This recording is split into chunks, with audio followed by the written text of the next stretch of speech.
Upon its theatrical release in the summer of 1999, Drop Dead Gorgeous, the debut film for both director Michael Patrick Jan and screenwriter Lorna Williams, failed to make much of an impact. Audiences didn't seem to know what to make of the mockumentary following a small-town beauty pageant in beautiful Mount Rose, Minnesota, in which the contestants are mysteriously killed or maimed one by one. But it has since become a cult classic, as discerning audiences have come to embrace the film's cast of unsung character actors and up-and-coming big-screen stars, its ruthless commentary on the beauty pageant industry, and especially its insanely quotable, jet-black dark comedy script. Now, as the film nears its 25th anniversary, the great pop culture debate wants to decide, what is the best quote from Drop Dead Gorgeous? Much like Ludafisk, I am also salty, have been soaked in lye for a week, and am best with lots of butter. I'm your host, Eric Resniak. Please help me welcome my panel for this episode, all of whom are proud to be an American. I don't know where I get these pageant themes. It must be a gift from God from something. I don't know. Our first panelist can spell the states in alphabetical order. It's Ama Marfo. It's spelled A-M-M-A. Go Hank! Go Hank! Next, this raving beauty to my right is not ruling out sabotage from neighboring podcasts. Iowa, North Dakota, that bitch from Wisconsin. It's Bob Erlenbag. Eric, I can sum up my entire philosophy in this glass. I can look at it and say it's half full, which in beauty pageant biz means, where the hell's my waiter? Stop it with the Marco Polo before I rip your fat little heads off. And our final panelist is the reigning Mount Rose American teen princess, which is funny, because he doesn't look dead. It's Johnny Minogue. Well, this cheap whore is that family's loving mother. And remember, if those filmmakers ask you to take your top off, get the money first. So, before we get to the debate, how does this work? As this was a mini-sode, there was no public poll. Each panelist just submitted their personal picks for favorite quotes from the film. We compared notes, ranked them by popularity, and added them to a bracket. Now we argue about it and insult each other, all for your amusement. Want to play along at home? You can. Head to greatpopculturedebate.com and go to polls and brackets. There you'll find the downloadable listener brackets for this and every episode of our little show. Do your picks match up with ours? Do you think we're a total fry? Let us know by dropping a comment on this episode at our website or by yelling us on Twitter, Instagram, or Mastodon. There. Easy as pie.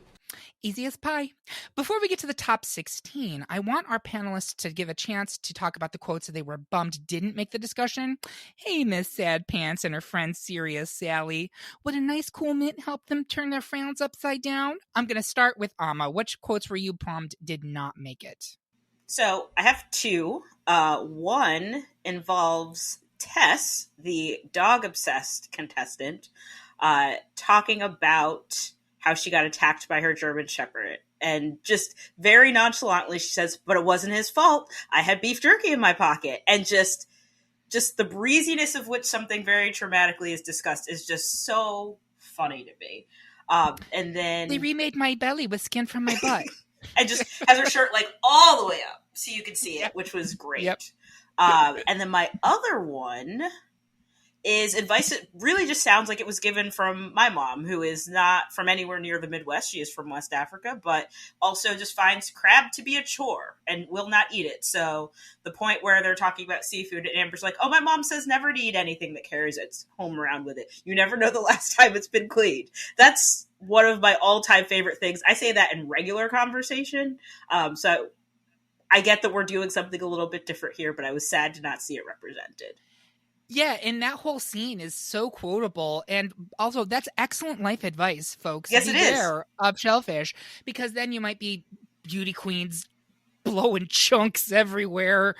Somebody call a priest. Well, thank you. Thank you. Bob, what about you? What were some quotes that you were bummed did not make it? Well, when I was preparing for this and pulling together the quotes that I wanted to include on my list, I just couldn't stop. And I had, I think, probably like 35, 36 quotes on my list.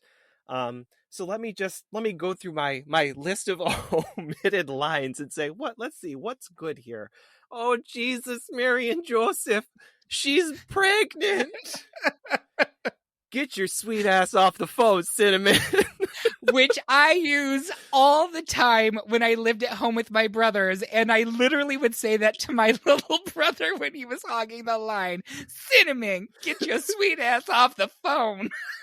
Eric, You won't find a back room in our video store. Oh no, that filth is better left to the Sin Cities, aka AKA Minneapolis, St. Minneapolis, Paul. St. Paul. aka Minneapolis, St. Paul.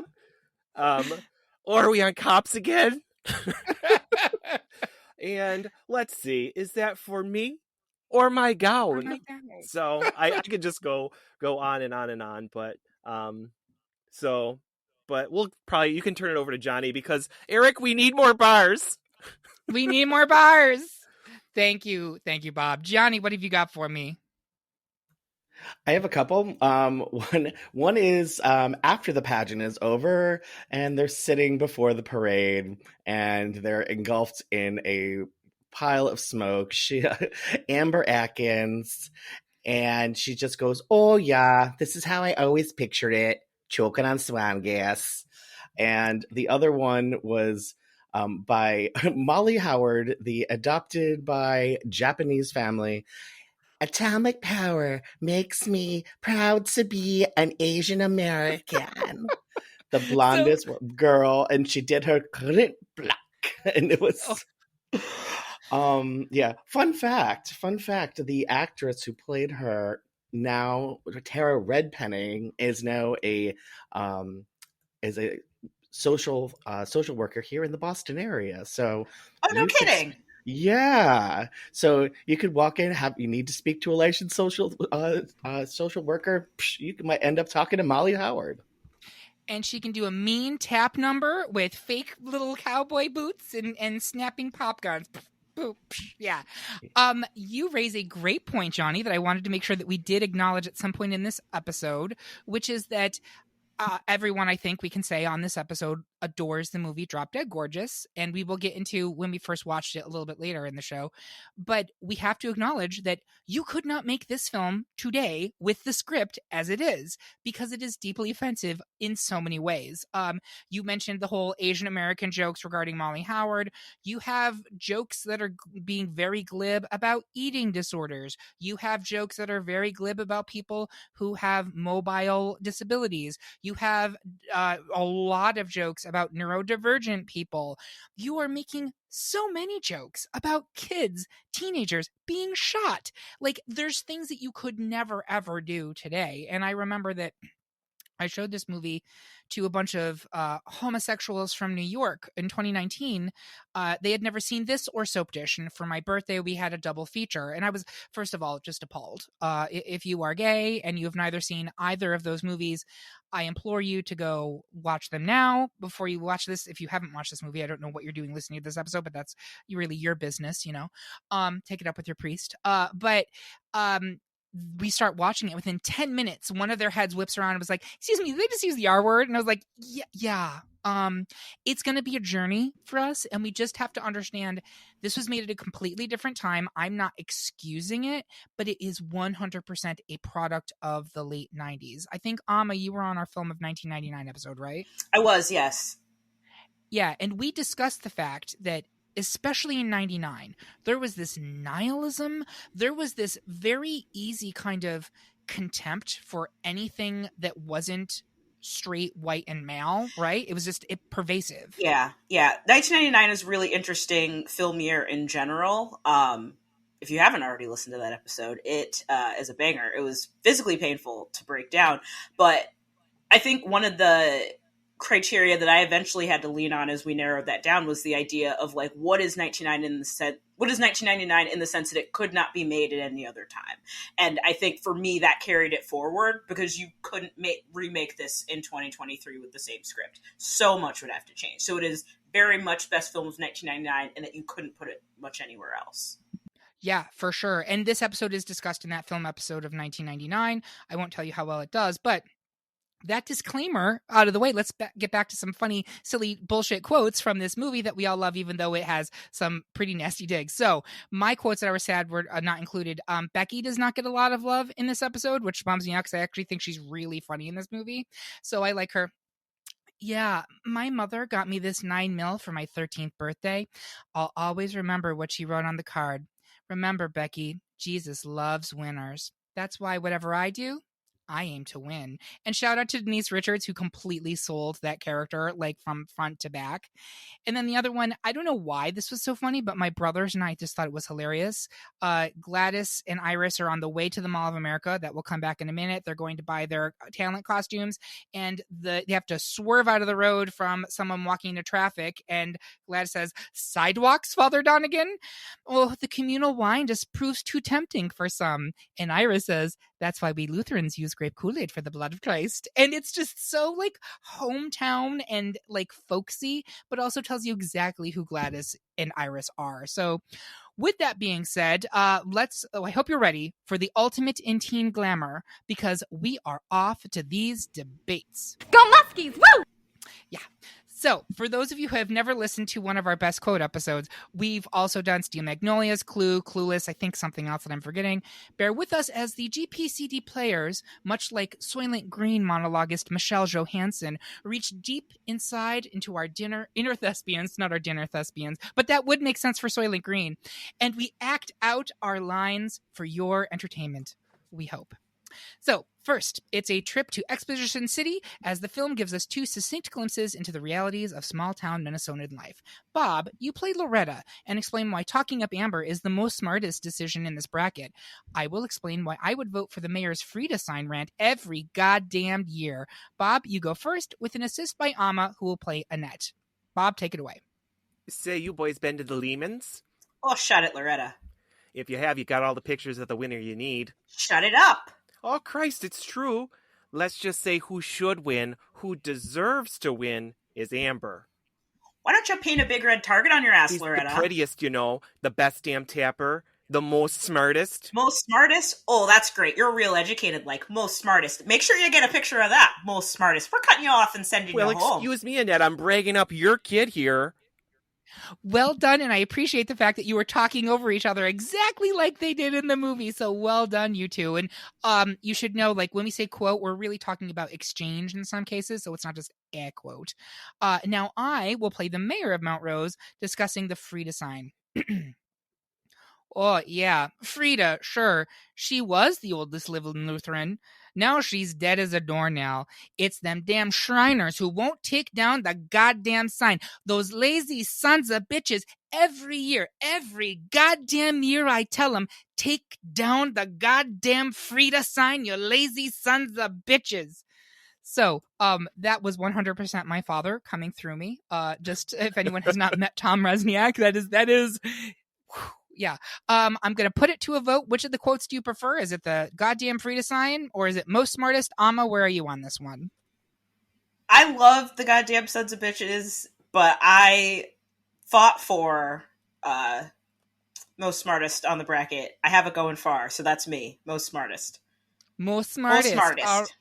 Bob, where are you on this one? Yeah, there's nothing like the mayor and his goddamn Frida sign. There's just something about the delivery that actor, don't know who he is. It totally feels like this is a local actor from probably Minnesota that they just hired to do it. And goddamn, does that man sell that character and that line from beginning to end. It is a slice of life of that community that they're representing. It is 100% representative.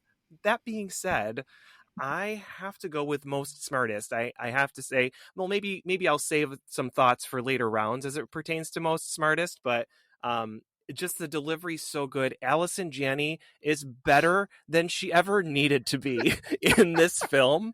She's just so good, and it's probably one of the first real exposures that I had to Allison Janney in general. Not really even knowing probably who she was much before seeing this film.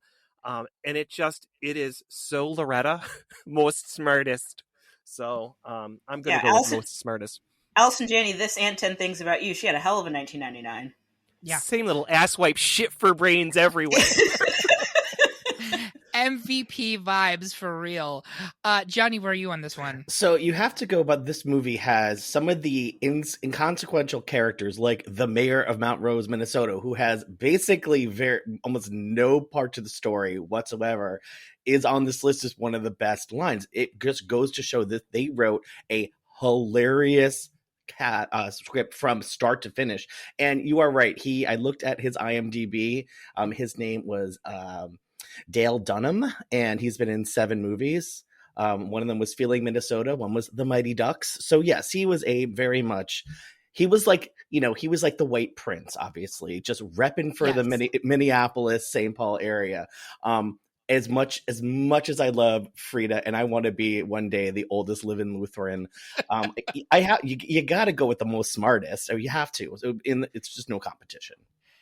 That is like, that man had a lane, right? And God bless him, he stuck to it, and he rode down that road.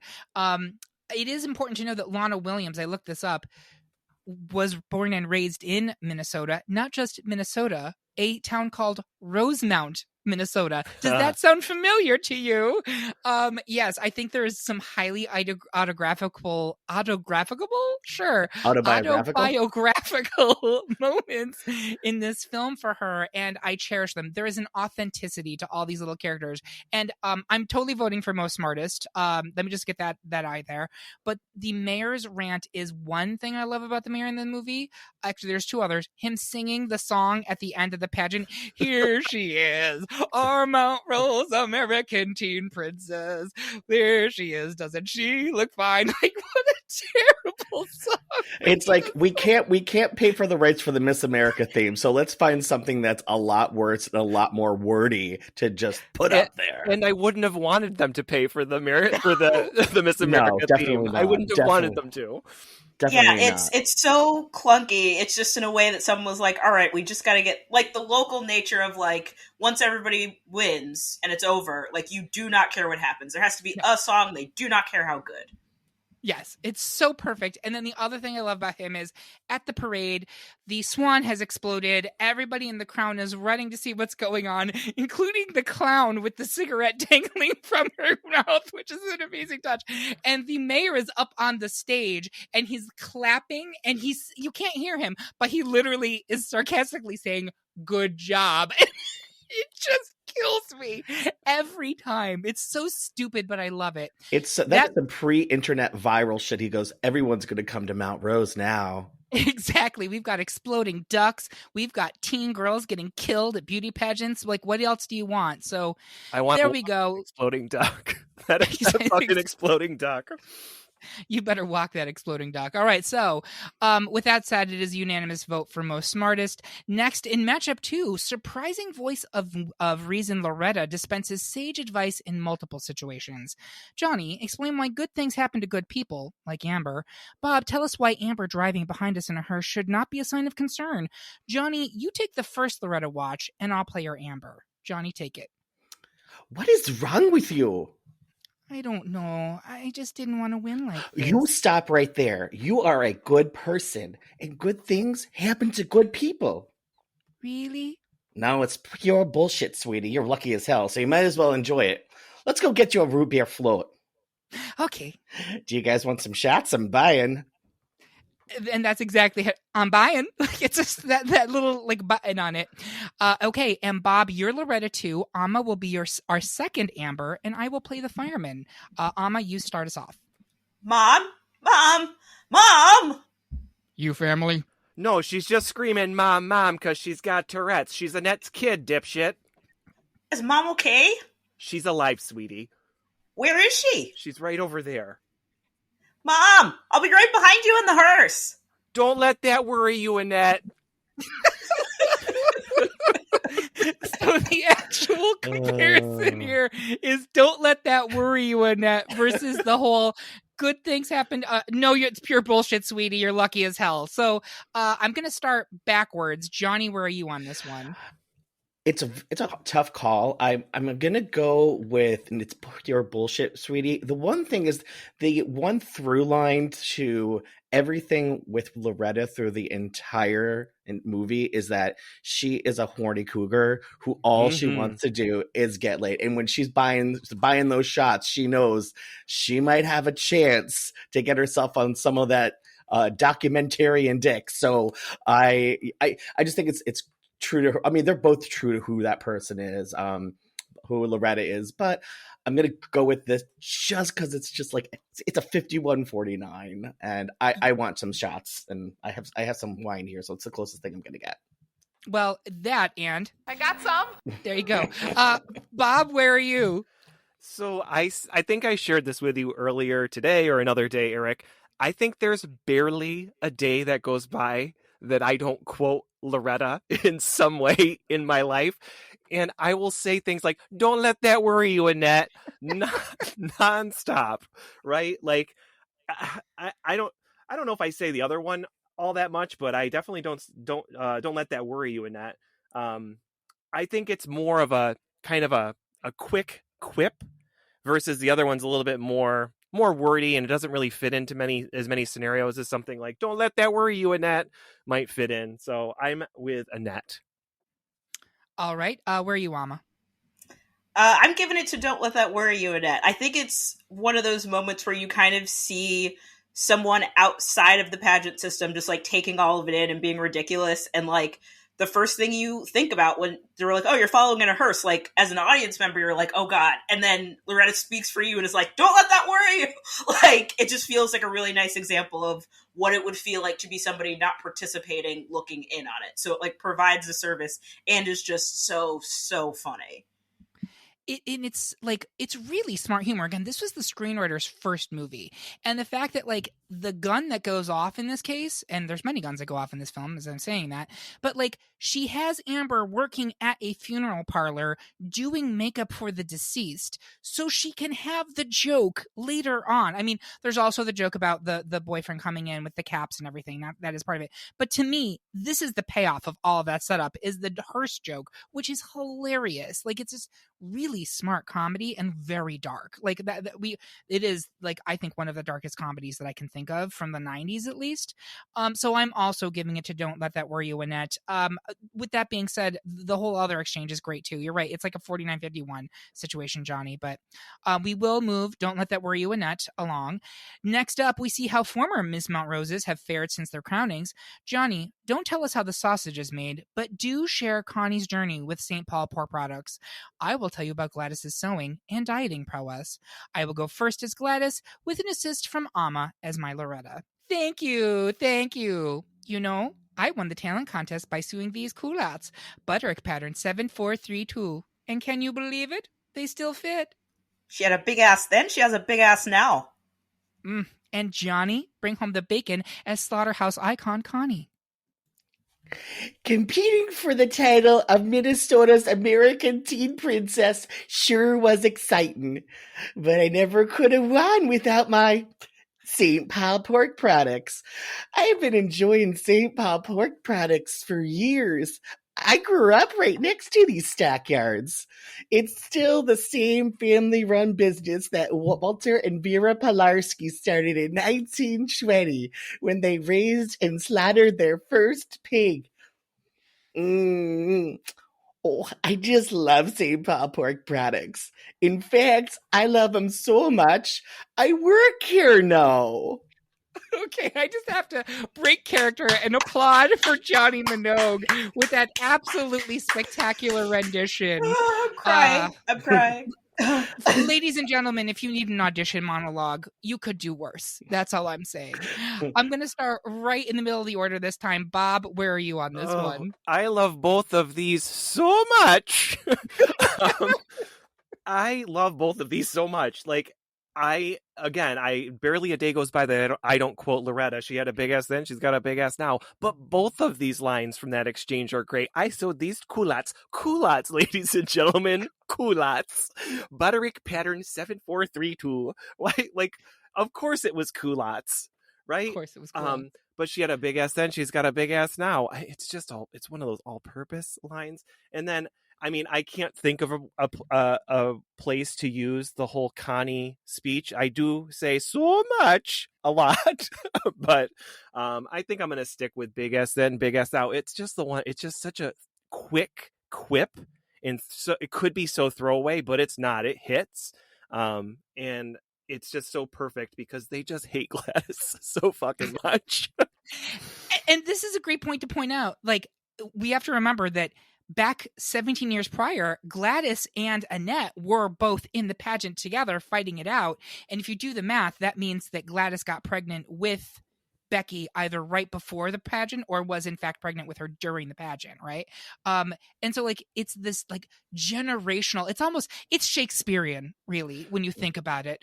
But thank you. I think we should also pause. Can we talk about freaking Ellen Barkin just through the whole movie, but through that scene in particular, right through the part right at the end where she almost blew out of the back of Loretta's pickup on the way over here. Thank God for bungee cords. Bungee cords. But like she is so committed and she is so fucking stoned off of drugs in this scene. It is so fucking hilarious. Still has the can in her hand. Yeah. Haven't gotten rid of that yet. The next person in this place without a pack of Luckies in their hands dies. Her reaction when Becky comes out to do her talent and she's in the audience like falling over, you like in inaudible laughter is such a great moment. It's so good. It's so good. So good. Oh, anyway, thank you, Bob, for that vote. Amma, where are you on this one? I mean, Coolots have had two significant pop culture moments. The first being this, the second being Barb and Star go to Vista Del Mar, and in between, just silence. Gosh, Johnny, you sold that monologue so beautifully. So beautifully. I don't want this to be a reflection of your talents because they are unimpeachable. Let me be very clear. But yeah, there's just something about Coolots and just like the all-purpose insultness of like, she had a big ass then, she has a big ass now. Like, it's utilitarian, really. So I too am gonna make that my vote. So Johnny, where are you? Are you sticking with Connie? I've always loved Connie, and like the mayor, she's even less than the mayor. She is a complete cutaway gag that ended up on this list, which sometimes the cutaway gags can be funny, but sometimes it can be real fill-in, but this makes complete sense. I mean, I don't think it's going to go forward, and I'm pretty sure that's probably ending its time here, but Connie Rudrud just needed her love. She, I hope at this point she's probably retired from the St. Paul pork products plant, and it's been 24 years, so she got her pension. I hope so. I'm pretty sure that actress is the same actress that played Mrs. Gustafson in Fargo. William H. Macy's wife, the one that like runs across the snow with the hood with the thing over her head. Does someone want to do that? Yeah, can somebody fact check that? I'm very curious. I'm doing that right now. I'm loving this like little Hollywood that exists in Minnesota, apparently, where all these things are made. That's incredible. Fun fact: her name actually is Kristen Rudrud and has umlauts over the second U. I am not even. She is Jean Lundegaard. Oh, Lundegaard. And she was also in Pleasantville. She played Mary in Pleasantville. I love Pleasantville. Like, it's not good, but I love it. Well, it is good, but it's not great. Anyway, I love it. It's charming. Yeah. Yes. The authenticity that this film really was steeped in. I bet she even had high blood pressure from working around all of that pork product. But that being said, I loved your delivery of it, Johnny. I did. But A, I don't want to tie. And B, I do think the more all-purpose good zinger is that she had a big ass then, she's got a big ass now. So I am going to advance that. But again, Johnny, one of the great all-time line readings on the history of this podcast. Well done to you, good sir. Well, thank you very much. And, I definitely used the big ass then, big ass out now line before. So, yeah, it's going ahead on its merits. Yeah, and hashtag justice for Coolots. So, moving on, if there's one through line in Drop Dead Gorgeous, it's women exploding. Our next two quotes both deal with the aftermath of two separate acts of arson. Amma, channel Iris and tell us how everyone is doing following the death of dork-ass farm girl Tammy Curry. Bob, play Annette and tell us why you're a lifer here. Amma, you go first as Iris, and I'll assist as Gladys. Well, I think everyone's doing really well, considering the fact that she was so young. It's always hard to see the young ones called home, especially on an exploding thresher. It's just so odd and gross. Bob, you're Annette in the hospital following the trailer park explosion. And Johnny, you're Amber after finding threatening photos in your locker. Go. Nice mouth you got there, Mom, but I'm not going through this again. You're not going through this again, You're not the one who knows how Jiffy Pop feels. Oh, come on. First the picture of Tammy, then Brett Clemens. Now this, it's scary. Scary? Let me tell you, Scary. Look here. Look at me. Do you want to look like you've been rode hard and put away wet when you're my age? I'm a lifer here. Best thing I got to look forward to is end up in some decent raisin ranch where they change me twice a day. That's it. I'm going. Honest to God, if I had it to do over, I'd start walking out of this town the minute I could take my first step. You know, practically the only thing I wouldn't do different is have you. Oh, God, I hope that's you and not your concussion talking. It's me. I just don't want this to be the thing that you do over. This pageant's your ticket out of here. The pathos in that delivery, Bob. Thank you. You sold it. You were that poor hearts. girl. The hearts. Yes, absolutely. All right. Thank you, everybody, for that. I'm going to start again with Amma. So it's basically hard to see the young ones called home on an exploding thresher versus, in my opinion, it's the I'm a lifer here. Do you want to be look like you rode hard and put away wet? Right. Where do you vote? There's just something ominous about the way that Gladys says seeing young ones called home, especially on an exploding thresher, that makes you think, like, this has happened before. Like, they've mourned this before. The reason secondary probably doesn't matter, but, like, there's just something about, like, the weight that carries of, like, how many times have you had to do this? That just makes it additionally funny. So there's a lot of sorrow and disgust in her Yes. delivery. Yeah, it's like, it's odd and it's gross. Yeah. Not Exactly. not as gross as those mayonnaise and jello salads that they had at the wake. No kidding. God. No kidding. But yeah, I gotta give it to Gladys on this, or Iris on this one. All right. Bob, where are you on this one? Eric, you can relate to this. There's just this feeling to be able to overcome growing up in Lafayette, New York, and thinking to yourself, I'm a lifer here. And you overcame. And it's just, when I think back to my youth, harvested, when I think back to my youth, I think to myself, every day I thought to myself, I'm a lifer here. And it's just something that speaks to me on a very, very visceral level, I suppose. I don't know if that's the best word for that, but Yeah. I'm going to go with I'm a lifer here. And I split these up all the time. I'll say them together. I'll say them apart. I'll say I'm a lifer here. Or I'll say, you want to be rode hard and put away wet when you're my age? Because again, when you're my age, do you want to be rode hard like me? So Yeah, because you're a whore. Oh, No, big I agree time. with you. Yeah, and Lafayette, New York really is the Mount Rose of the East Coast. So I think there is real truth to that. I agree. It really resonates with me on a deep personal level. Johnny, where are you on this? I say I just want to end up in a decent raisin ranch all the time because I realize I have no children and I have no faith that my nephews are going to give a shit about me to even send me a card on my birthday when I'm older. So, no, and I agree. Like, it's like rode hard when put away wet. I mean, that I say that too. It's another one of those random kind of morbid things that you think about when you get past a certain age. But yeah, I'm going with Annette. She knows better than any of us. Would you pull that crap with Annette? I'm also going to give it to the lifer monologue. I think it's a hilarious monologue. I think that Ellen Barkin is really funny in it. That whole sequence, because that also gives us the candy striper with a nice cool mint shoved up your ass moment. Like there's a number of great scenes in that sequence. But she does such a good job going from panic and rage to like, she's so sincere when she's just like, honest to God, if I had it to do over, I'd start walking out of this town the minute I could take my first step. Like there's range, right? And Bobby did a great job selling it. So I'm going to give it to Scary, but the young ones called home on exploding thresher is a very funny line. Mm-hmm. And again, snaps to Lona Williams because that was so good. But go, you're going to say something. Can I also share my other favorite part of that scene is I shoved your tap shoes in my panties before I was thrown out of the house. You go find the guy that cut them off me. He'll give them to you. I shoved your tap shoes in my panties. Like It's So good. All right. In the next battle, two guiding forces behind the pageant offer their unique perspectives on the teen girls competing for Mount Rose American Teen Princess. First, Johnny, you play Amber as she pleads to compete after her tap costume has been stolen. Gasp.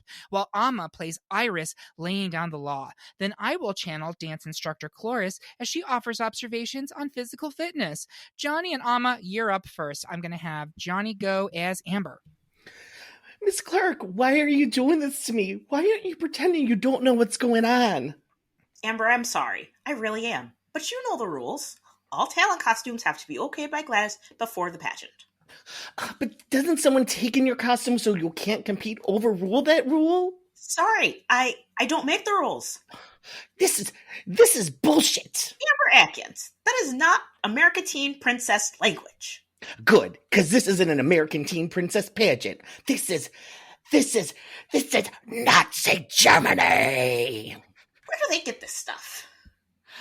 And I just want to say that was the movie, because this came right after Austin Powers and Minnie Sterling as Frau Farbissina. And I was like, oh my God, Frau Farbissina is in this. That whole, where did they get this stuff? It was just so perfect. She's so good in this movie. All right. And now a few words from me as Cloris. Entendu close, tendu close, plie, and repeat. Suck in the belly, girls, and tuck in the tushes. Close those legs. You look like a bunch of bow-legged cows. Other side. All right, that's the Cloris line. There's only one, a Cloris line, opening on Broadway. Eric, that was one singular sensation that you just put out there. It was one singular sensation. And it's just going to be a menopausal woman in a muumuu on the side of the stage just chain smoking and reading the audience to With film. the worst Ladies and gentlemen, makeup you've ever seen. Oh my God. Haggsville! What an icon. What an icon. All right, so let's start in the middle with Bob. Where are you voting on this one? Well, so neither one of these would, I think, I don't want to tip my hand, but I don't know as though either of these would go all the way to the end with me. But for the first exchange, what I love most about that is what you said, Eric. Where do they get this stuff? That's the one that I always kind of go to. Where do they get this stuff? I don't do the Nazi Germany one all that much. Or that is not American Teen Princess language. You're right. Frau Farbissina is great in this. So, I think I'm going to go with where do they get this stuff? All right, Johnny, where are you? I have to give a shout out to Cloris Klinghagen, because you know that she has two loves in her life, yelling at girls to dance and going to the slot parlors on the weekends. And I just can see her, and I saw her in another movie, and I don't remember what it was, and I go, oh my God, it's Cloris Klinghagen. I cannot believe it that she's out of the studio. I'm glad she made it onto this list. I don't think I agree. It's like, where do they get this stuff? It's just like that kind of exasperated civil servant who's she's just like, I just want to get through this. I don't want to try to change the rules. And I think that's a better matchup than Cloris, as much as I love her and as much as I think she's great in this role. Thank you. Amma, where are you on this one? Sometimes I'll do things while I'm dancing and think of the Cloris line of just being like, oh, you look like a bow-legged cow. Not often, but every now and again. It's such a good line, and frankly, as we were looking at the matchup, I was like, I wish I could take this further. But there's just something about the, civil servantness of this. And I think this is kind of a point where, other movies would have, that tinge and, change, and it turns heartwarming, and they're like, oh, no, we'll let her go along with it. And this movie is like, nope, we're holding the line, and I like that. I also, just in general, am not a super enthusiastic Kirsten Dunst fan past Little Women, so, she hit her peak for me in, 1994, but I love her in this. I love her in this. And just the way that line delivery, just like, this is Nazi Germany. It's perfect. I gotta give it to that line. Both of them are so good in this scene. One thing that makes me think, going over this again, is put yourself in Iris's shoes, right? Imagine having to go against Gladys Lehman, right? You are her toady. Imagine displeasing Gladys Lehman. Does she know that she's been murdering people? Does she suspect she's been murdering people? Unclear. But still, you can tell that she is an absolute nightmare person to deal with, even under the best of circumstances. So Iris is there dealing with this pissed off teen who she probably understands has every right to be pissed off, but also like, I am dealing with this psycho hose beast and I am not going to go through that. So I give it as well. We're going to make it a clean sweep for Nazi Germany / where do we get this stuff? I'd like to retract the concept of giving it a clean sweep to Nazi Germany. Cheerfully withdrawn. Next up, it's repercussions from bad decisions and secrets exposed. After quitting mid-pageant to advance Amber's chances, Lisa has totally new information for her father. And after Becky's untimely death in the belly of a swan float, Gladys fully loses it, confessing her many, many sins to the people of Mount Rose. Bob, you portray Lisa, while Amma plays Mr. Swenson. I will portray a spiraling Gladys, with Johnny as long-suffering Iris as my assistant. Bob and Amma, you're up first. Amma, take it away as Lisa's dad.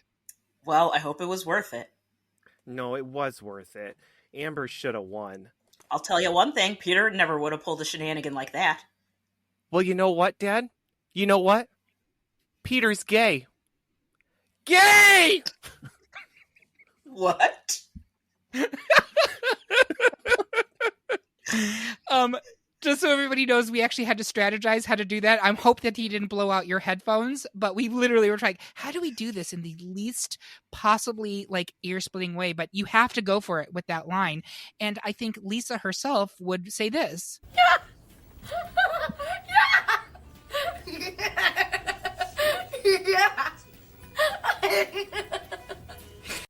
Shout out to Brittany Murphy, one of the cast of amazing starlets in this movie. That laugh thing that she does, it's during the interviews. We won't talk about what's happening that she's laughing at because, again, inappropriate. Yeah. But her laugh in that scene, I don't even think you see her face. You just hear it off camera. It's amazing. She was so good in this movie. And she had such a joyful laugh just in general. Because, like, even as I'm listening to that, I was like, that could have been from King of the Hill. That could have been from, like, any number of places. And it got me, like, in my chest. I was like, oh, I miss that sound. There was a little Luann Platter in there, that's for sure. For sure. All right, so now I will portray Gladys Lehman in an act of utter insanity, and Johnny will play my Iris. Oh my God, my baby. This one ain't my baby. Ow, ow, ow. Get up, Rebecca. Get out of there. We gotta go to state. Oh, hot. Oh, damn. Oh, I like this blouse. Rebecca, get up, angel face. Time to go to state. Ow, ow, ow. Gladys, come on. Get off of me, you cow. What are you looking at, huh? Oh, goddamn town full of losers, that's what I'm looking at. And you piece of shit trailer trash, this should have been you. Damn it, I should have killed you when I had the chance. If that sounds like it's coming from a true place, that's what my mother would say to me every week. So anyway, there we go. Thank you, Johnny. We're going to start. Actually, Johnny, what's your pick here? Is it going to be A Swan Ain't My Baby, or is it going to be Peter's Gay? These are the impossible decisions that we make on this here quality program. Johnny? I'm glad you used the Great Popular Debate podcast as some of your therapy. So getting that out there. Okay. Yeah. With that being said, I think that the scene is probably the most, it's one of the climaxes. Like now you figure out, oh, she's behind all of these deaths. But I love just the fact back then, it's like, Lisa's father is so clueless that like his golden boy is just so perfect, and of Lisa is just a complete fuck up. And she's just like, well, I am tired of hiding it. So she kind of outs him, which is not the greatest, but it's funny as hell, because when I saw it when I was 20 years old, I thought it was goddamn funny, especially the way that Bob, you just yelled it out there, and I'm going to go with that one. Well, I'm going to go with the Peter's Gay guy. Well, they only had her because Peter needed that kidney. That's right. Thank you. I was going to say, I'm glad you took it for me. And like, again, let's talk. This is a like tertiary character, right? Like Lisa's just there for color, basically. Yeah. And she has a whole backstory. Here's Peter as Barbara, as Liza, as Madonna. Well, her whole role is to just give people things. She gave Peter the kidney, and she gave Amber her costume. So she's just the giver. She's the giver. She is. I went to my brother's show in New York, and I met Greg Louganis. It's so stupid. it. I love it. All right, so you're voting for Peter's gay. Amma, where are you on this one? Oh gosh, this is tough because like the Peter's gay thing and just the Brittany Murphy like line delivery of that from like a tertiary character, and it's like the thing that you remember, but also like Gladys unravels like a Batman villain, like just it all comes like tumbling out, and there's something really like scary, funny about it. Like it's both at the same time. Gosh. I'm going to give it to A Swan Ate My Baby because that's just hilarious. Yeah, I mean, the line in and of itself is fucking hilarious, A swan right? ate my baby. A swan from Mexico. Right. One of my father's many Mexican workers. Your father paid a pretty penny for this. And let's say Kirstie Alley was many things. She was, we'll say, a complicated woman, if that's a fair statement. But Jesus Christ, she's so good in this movie. She's good in a lot of things, but in this movie, she is firing on all cylinders. She's like keeping up with the cast of, I mean, there's literally future Oscar nominees in this cast, and she's right up there with them. And winners, like it's amazing. Bob, did you make a decision? Yeah, well, first, I will never pass up a chance to plug the Great Pop Culture Debate. And if you want to do therapy and the Great Pop Culture Debate, I challenge you to listen to the best fast food episodes of our show. So lots of therapy happening there. But anyway, I'm going to go with Peter's gay because of obvious reasons. I homosexual. But it's the Brittany Murphyest delivery of Brittany Murphy lines you could ever ask for. It is so good, so well delivered, so just in your face funny.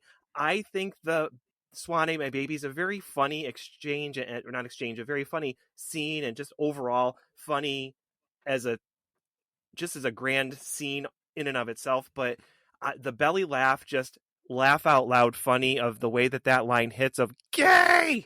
I just can't not pick that one. I think I personally probably would put forward A Swan Ate My Baby because of the absurdity of the whole thing, but I really don't want a tie because we don't have seats, and I don't even know how we would decide a tie right now. So, I will give it to Peter's gay. There's no bad choices here. Like all of them are good, and I will go ahead and advance Peter is gay then. There we go. So next, 2 different meditations on consumerism. First, Johnny will play Loretta, who was reminding Amber, played by Amma, of the lengths Annette will do to ensure that Amber would still participate in the pageant. Johnny, Amma, you're first. And I'll have Johnny start as Loretta. You're what? I'm quitting the pageant. Oh, I heard you. I just was trying to scare you into changing your mind. Oh, for Christ's sakes, Amber. The woman clung to your tap shoes while flying through the air like a goddamn lawn dart. Oh, God, I'm dead. Oh, you betcha. Next, Bob will play Gladys, disappointed at parking options while searching for physical fitness costumes. Bob? You'd think they'd build the parking lot of America to go with the Mall of America. Succinct. All right, so let's start with votes from Amma. You go first. Which one are you voting for here? Oh, this is a tough one because the first set like really evokes the spirit of one of my good friends, Jeff's mom from Eagan, Minnesota, Marilyn Parker Bach, who every time I watch this movie, I'm like, oh, I should call Marilyn, see what she's up to. And it does feel very much like her energy. Like, oh, you betcha. Like, Marilyn says that unironically. But at the same time, I also went mall walking with Marilyn at the Mall of America, and her elderly friends was one of the best things I've ever done. And no, there is not a parking lot equivalent to the size of Mall of America. So Iris is right. That being said, I think I'm going to give it to Tap Shoes Flying Through the Air Like a Goddamn Lawn Dart is so good. It's so good. I gotta give it to that. It's another really well-written line, especially when you consider at the time, and actually maybe even still, lawn darts are illegal because they are deadly. So another great little... Remember being able to ban things that were dangerous? Right? Yeah. Isn't that crazy? People in that town are dying left and right, right? From various exploding threshers, bellies of swans, yet lawn darts. There you go. Bob, where are you? I just want everyone to close their eyes and just picture a trailer in a trailer park exploding and a woman being flung feet, dozens of feet away from her home like a goddamn lawn dart. It just evokes such a picture in your head. I'm going to go with flying through the air like a goddamn lawn dart. It's another Loretta line. Like, again, barely a day goes by that I do not quote Loretta from this film. Yeah, and I think we are maybe possibly tipping our hands a little bit here, but that's fine. It's a very Loretta episode. It's real Allison Janney supremacy, which, let's be honest, she has earned time and time again, including doing so much time on a CBS sitcom. She has earned this. Absolutely. And she said in interviews before, people come up to her every day and ask her about this movie. They ask about this movie more than they do The West Wing and they do about Mom. They talk about, people bring this up to her every single day. That makes me so happy. Yeah. So happy. Yes. Yeah. Johnny, where are you on this? Well, I didn't even know what a lawn dart was until I first watched this movie. I was like, what the fuck is that? Before that, she's like, because Annette ended up ass up in somebody's flower bed. So yeah, she absolutely was flying through the air like a goddamn lawn dart. We're going with that. Although I will say, I think the Parking Lot America goes with the Mall of America. I do say that a lot. And I think that was like my number 2 and number 3 pick on this. But Loretta, man, Loretta. Well, and all of their clothes kind of melted together into one huge polyester meteorite in their closets. But my tap costume was still there. And get this, it was still on the hanger. All right, so I'll make it a clean sweep and we'll give it to Lawn Dart Tap Shoes. Next, finally in round one more matchup as pageant contestant Tess Winehouse realizes her mistake a little too late, while Amber and Loretta discuss mistakes made by Amber's parents. First, it's Johnny as Tess. Johnny, take it away. My Uncle Phil's world's largest ball of twine in Bundy, Minnesota makes me proud. I'm American. I think I kind of misunderstood the assignments. Thank you. Another terrific line reading, good sir. Next, I will play Amber as Amma plays Loretta and Bob assists as the documentarian. Amma, take it away as Loretta. Hell no, she ain't quitting. No, Mom said if I did, she'd look up my dad and marry him. So has your mom kept your dad's life a secret? No, she never hid the fact that my dad picked his career over us. What did she used to say? Once a carny, always a carny. Oh, yeah. Mom still cries whenever she sees a tilt-a-whirl or a fat lady in a tube top. So we'll go to votes. I'm going to start with Bob. Is it going to be my Uncle Phil's world's largest ball of twine, or is it going to be once a carny, always a carny / tilt-a-whirl fat lady in a tube top, which is my future, basically?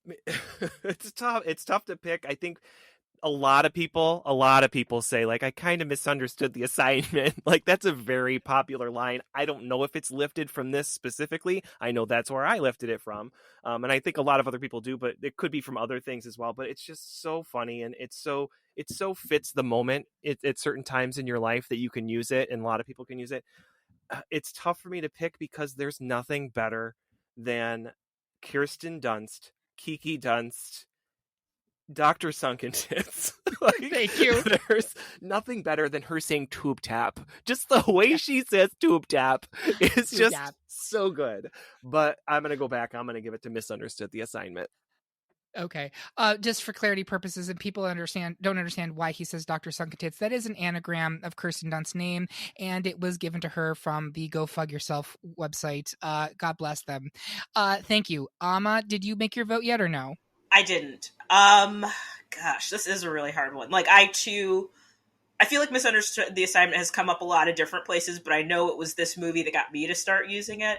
But yeah, again, just like an achievement of Kirsten Dunst to like sell the Minnesota accent the way she does in this movie in so many places, but especially there. Like tube top along with the, oh yeah, like how do you not?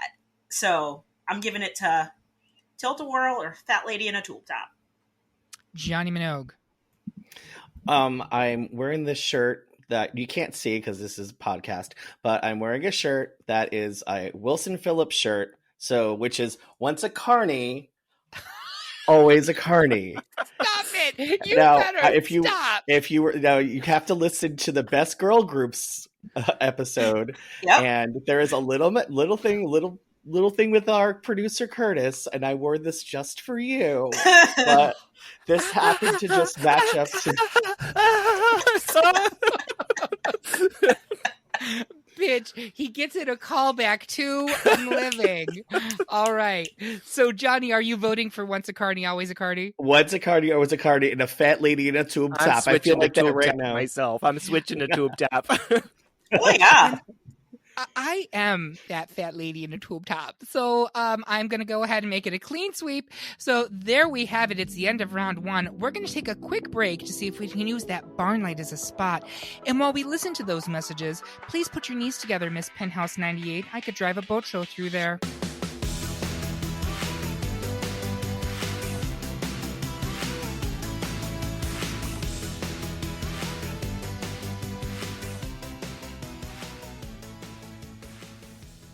And we are back for round two of our best drop-dead gorgeous quote debate. Before we get into the Elite Eight, we're going to switch the interview portion of the pageant where our panelists will share their social media, let us know what else they're up to, and also when they first remember seeing the film. Amma, where's her socials and what are you up to? So I'm on Instagram and YouTube at Amma Marfo. Fun stuff going on over there. Mostly comedy related, occasionally like public speaking related, and Pedro Pascal related. That's what we're doing. I also have a half-hour comedy special on YouTube and streaming most places you can get audio. So if you hear me talk and you're like, I wonder what half an hour of that sounds like, the possibilities are out there for you. So give it a listen. They're here, yeah. And when do you first remember seeing Drop Dead Gorgeous? I don't think I saw it in 99. I think I probably saw it when it came out on video or DVD. We were still video at that point, probably. Yeah, probably. So I watched it on video when it came out, and it was like right around when we started getting mockumentaries, so the form was really interesting.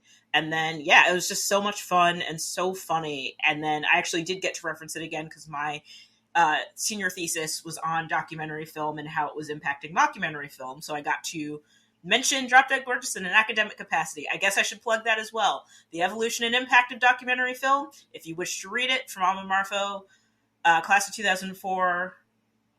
That's not true. 2007. I started in 2004. 2007, University of Rhode Island. Let me know. I will send it to you. Amazing. I want to read that. Jesus, that sounds incredible.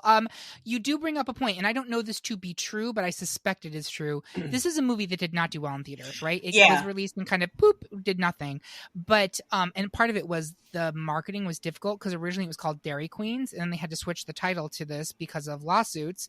And I think it found its home on video and DVD. I do. This is the kind of movie that you watch and then like you tell other friends, like, I just rented it, you go rent it. Like, I feel like this was very much a movie that benefited from that, at least for my part. I agree. I believe this was like a blockbuster sensation, essentially. So thank you. Bob, your socials, what else are you working on? And when do you remember watching this movie? It was a budget of $10 million and it grossed $15 million, just so that everybody knows. Still a success. Yep. So my socials are at DisnerdBob on most of the things, Instagram, Mastodon, the Bluebird thing. If you want to find me at any of those places and talk to me, you can certainly do so.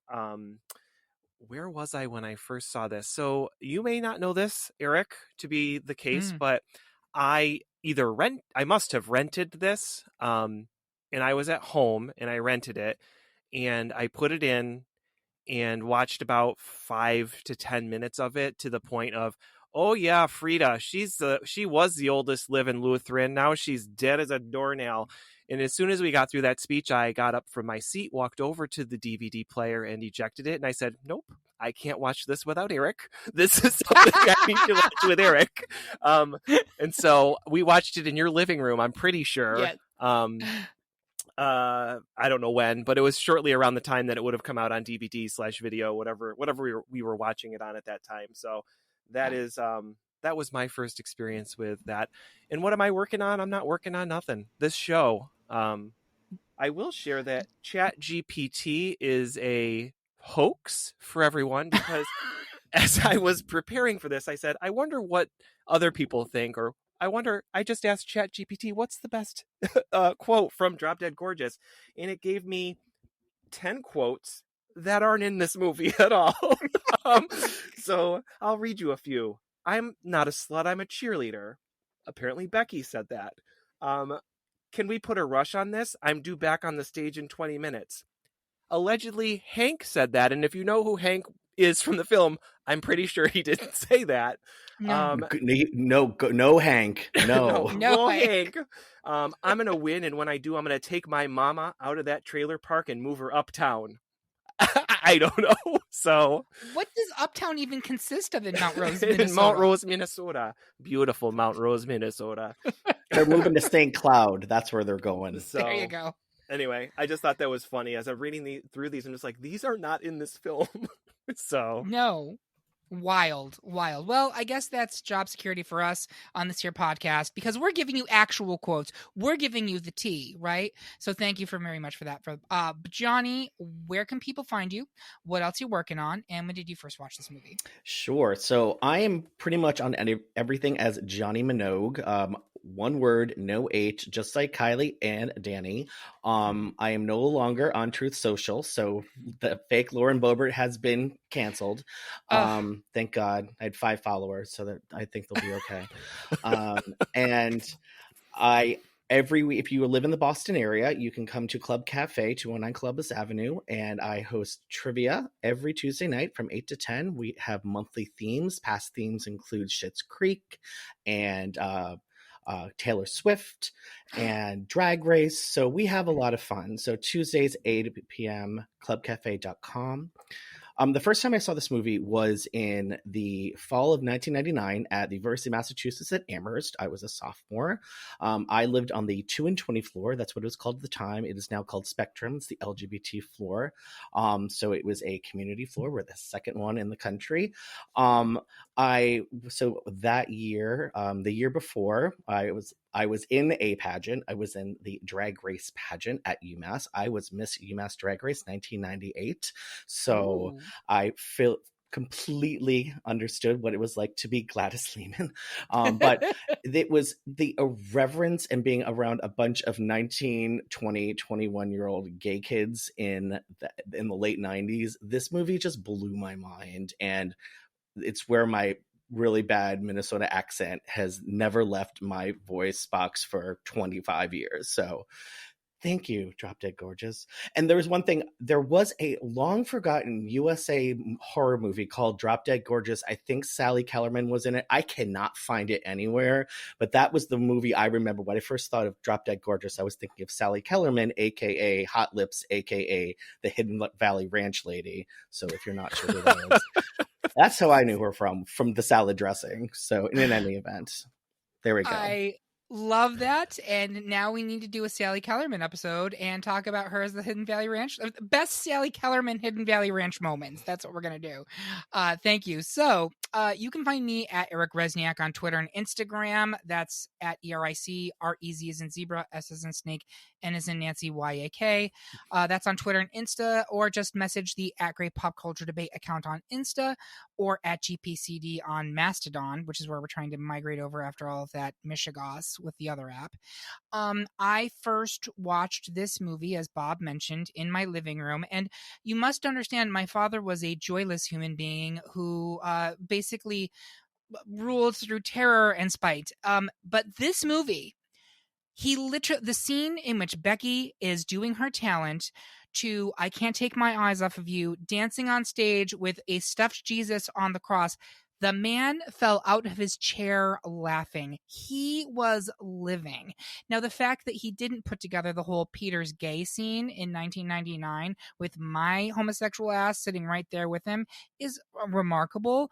But that is this was one of those rare moments where my father and I actually bonded over something. It was this and tacky Christmas light displays. That's like the sum total of things that Tom and Eric Resniak have in common. But this movie does have a special place in my heart for that reason. And for my talent, I'll be doing an American Sign Language interpretive dance to Looking Through the Eyes of Love. Unfortunately, they won't let me perform naked, I asked. So, with that being said, let's move on to round 3 before Lester Lehman tries to sell us more of his furniture reproductions from the world's largest Conestoga wagon. All right, it is, we have an Elite 8 of mostly Loretta clips. I'm not going to lie to you folks, but as we were saying over the break, when it's right, it's right. We're going to jump right in. First, it's Loretta versus Loretta. Kramer versus Kramer. First, it's Loretta's most smartest talking up of Amber versus Loretta's don't let you worry that Annette about driving behind in the hearse. I'm going to open it up to votes. Amma, is it most smartest or the hearse? I know. How do you make this decision? Oh, man. I say both with some regularity, so it's not even like a linguistic, do you say this or do you say that? I say both. To me, most smartest is something that I identify like so specifically with this movie. Like, it's not to say it couldn't show up anywhere else, but when I think about this movie, maybe the first thing that pops into my head is most smartest, so I'm giving it to that. Yeah. Bob, where are you? I'm with most smartest. I think with the Annette line, like if I'm going to sit around a table and just shoot the shit about quotes from this movie, that's going to come up. Probably not come up in the beginning. It's probably going to come up throughout the conversation. Most smartest is something that just comes up in every day, as well as just as if you're talking about this movie in general. And if you watch Trixie and Katya on YouTube doing their Girls Who or Queens Who Like to Watch show, they quote Drop Dead Gorgeous often. Trixie says most smartest quite often as well. It's just a very quick and easy quote to use. So I'm going to go with most smartest. Johnny, where are you? And most smartest leads into what forgotten line on this podcast for this one is they're the richest family in the small town.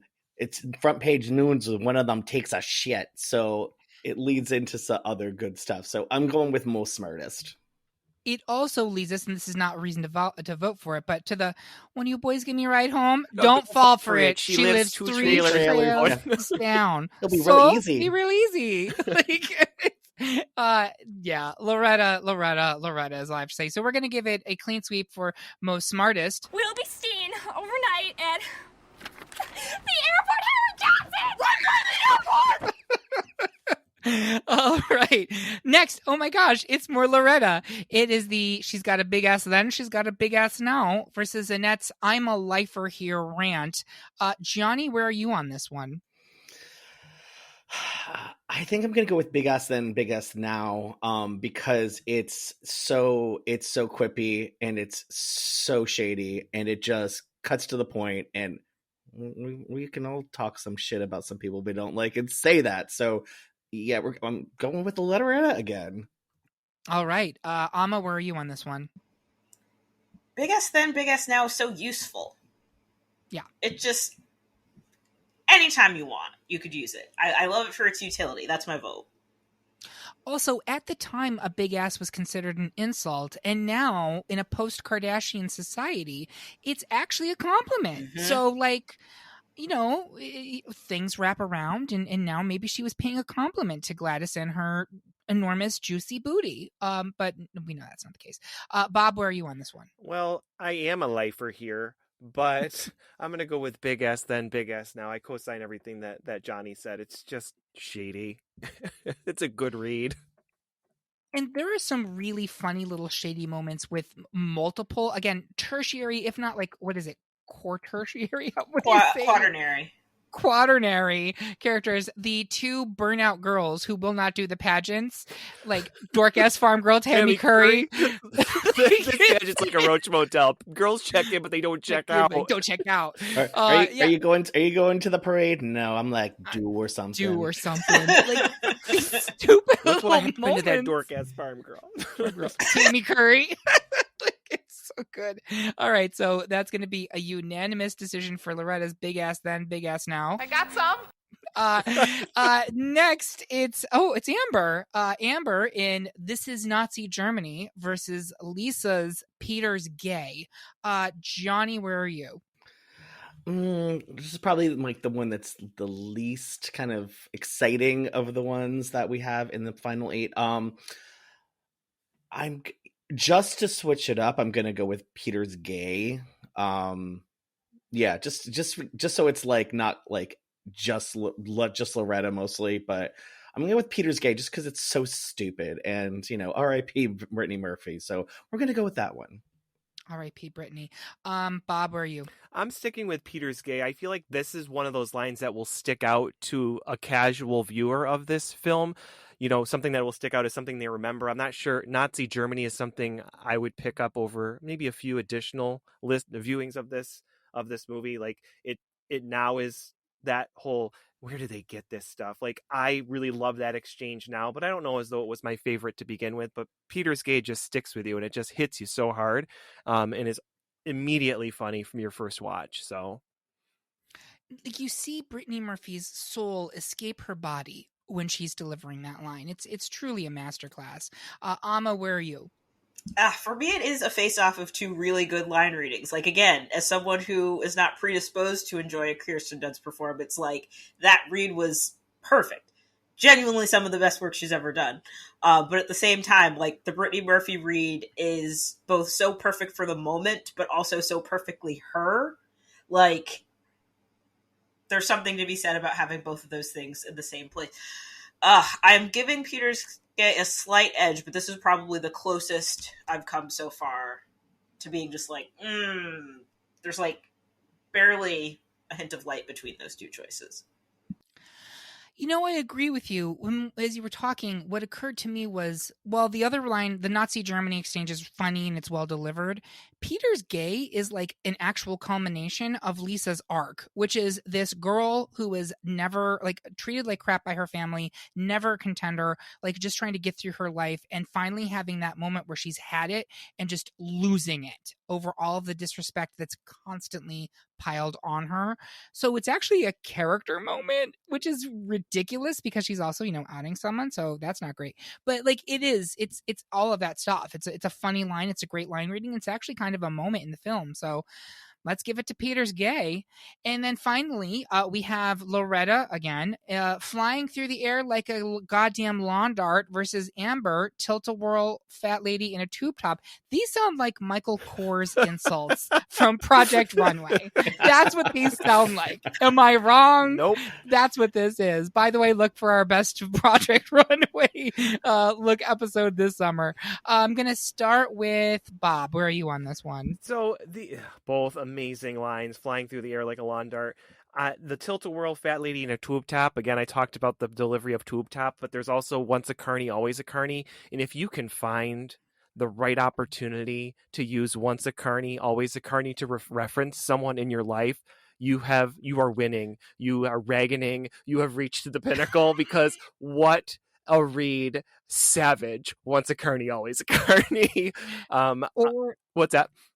I was going to say, if you're enjoying a high-end taco at a Mexican restaurant, once a carne asada, always a carne asada. Right. But there you go. Yeah. That's a reach. So, yeah. So I'm going with else? once a carny, always a carny, tilt-a-whirl fat lady in a tube top. Again, actually, maybe this is now turning into a Billy Joel lyric. Alma Marfo, where are you?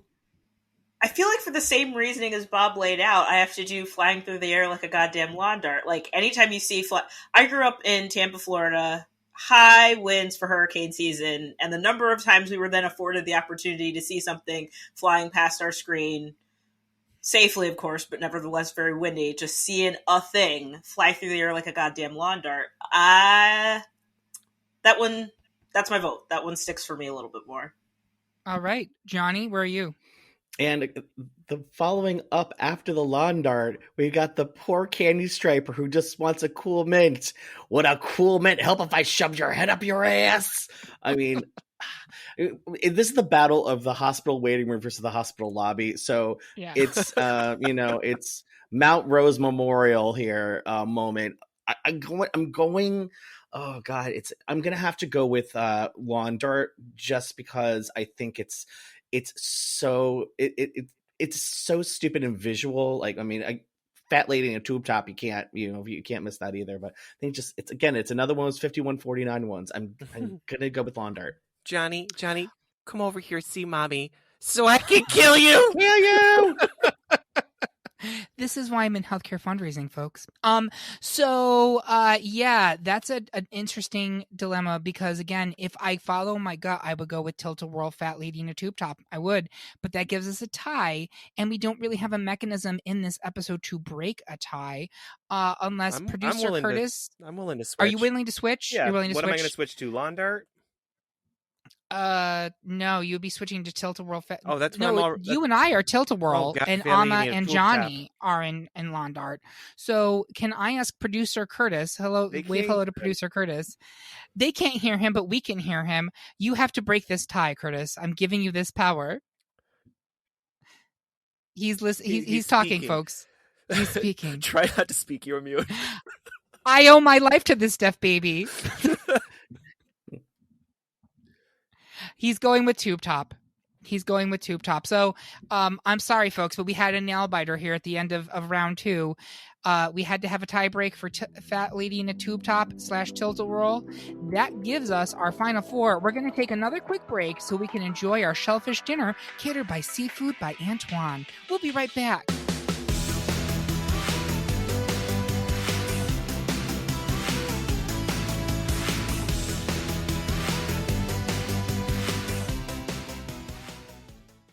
And we are back with the final 4 of our best drop dead gorgeous quote debate. The judges have tallied their votes. Jean Kangas took a memo. BTW, Jean Kangas, the actress who played her, is the screenwriter of this movie, Lona Williams. And, well, I know who the winner is, but let's get into it. All right, so first up, it's a Loretta off as her most smartest best damn tapper line is up against Big Ass Then, Big Ass Now. I'm going to start with Amma. Why not? Amma. Why not indeed? I love both these quotes. I use both of these quotes often, but I think when it comes to like what do I associate with this movie, it's most smartest. So I'm giving it to most smartest. Johnny.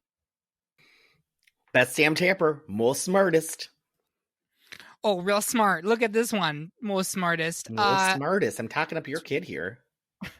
Don't pinch. Bob, where are you? Yeah, what Amma said really rings true, right? Like, this is really just the best damn tapper, most smartest. Like, it just captures the whole movie in just a few lines. Like, everything about this movie is in those lines. Maybe I'm being completely crazy saying that, but it is also the compliment versus the insult. So let's go with the compliment. Let's do it. I'm going to give it a clean sweep for most smartest. When I was initially making my very first trivia team in Rochester, take a drink, Bob, I believe you were part of this. We actually almost called it the best damn tappers, but we thought it was going to be confusing because none of us knew how to tap. We didn't go to the Sue Cropper School of Dance. I'm sorry. That's a I will say, Eric, Yeah. when I was in London this past summer, I was playing trivia at a bar in London, and my team name was Mount Rose American Teen Princess. The drag queen had no idea what I was talking about. Like one person knew. And she's like, "You don't look like a pageant." And then someone's like, "It's a movie, babe." So I brought it on the other side of the pond for you. You know, I can see this movie not resonating outside of the U.S., honestly. But shame on them. A drag queen should know better. I mean, their dark humor and our dark humor are very different. Like, this is dark for here, but they're just like, oh, you want dark? So, like, I could see where they would just be like, that's adorable. Yeah, that's hold true. by Like, Strongbow. Right. Let's go to Black Mirror and have our PM fuck a pig. Yeah, like on live television. All right. So it's a clean sweep for most smartest. Next up, it's Lisa's Peter's Gay versus Amber's Tilt-A-Whirl / Fat Lady in a Tube Top. I'm gonna start with Johnny. Where are you on this one? Once a carny, always a carny. As your T-shirt says. Bob, where are you? Oh gosh. Well, first of all, did we step back and look at these quotes? Because I think we didn't. They really are really representative of this film overall. So we have 4 really good ones here. But I know I fought for Peter's Gay up until this point. It's total, like I said, it's the Brittany Murphyest of Brittany Murphy deliveries you could ever get. She's just amazing in this movie. I'm so glad that she's here in the final 4 with us, and in spirit. But I think I need to give it to Once a Carny, Always a Carny, Fat Lady in a Tube Top. I do kind of like the prospect of a Loretta off in the end here. As it should be. And Amma, where are you? gosh. I do really like just the Minnesota-ness of like a fat lady in a tube top, and just like the oh yeah, like it's peak Minnesota. So I think that's like a very clear reminder of where they are, what's happening, in a way that Peter's Gay is, again, useful, but regionally non-specific. I love that argument. Regionally non-specific. I'm also going to give it to Tilt-A-Whirl Fat Lady in a Tube Top, which is amazing because it very nearly went out last round. So we have a final two of Loretta's Most Smartest Best Damn Tapper versus Amber Tilt-A-Whirl Fat Lady in a Tube Top. Ooh, this is the least important decision I'm going to make all year. I'm going to start with Bob. Where are you on this one? Most smartest. And Amma, where are you? Most smartest. And Johnny? Most smartest.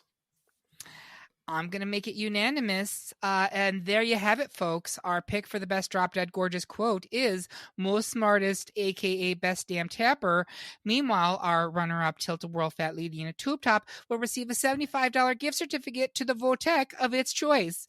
Do you agree with the decision? Do you wish that we were choking on swan gas? Tell us how you really feel by leaving a comment on this episode at greatpopculturedebate.com or find us on Instagram, Twitter, Facebook, or Mastodon. While you're there, make sure you subscribe and follow the podcast so you can hear about what new debates are coming soon, vote in open polls, and even decide which topics we tackle next. If you really enjoyed the episode, please take a minute to like and rate this episode of the podcast on Apple, Spotify, or whatever platform you listen on.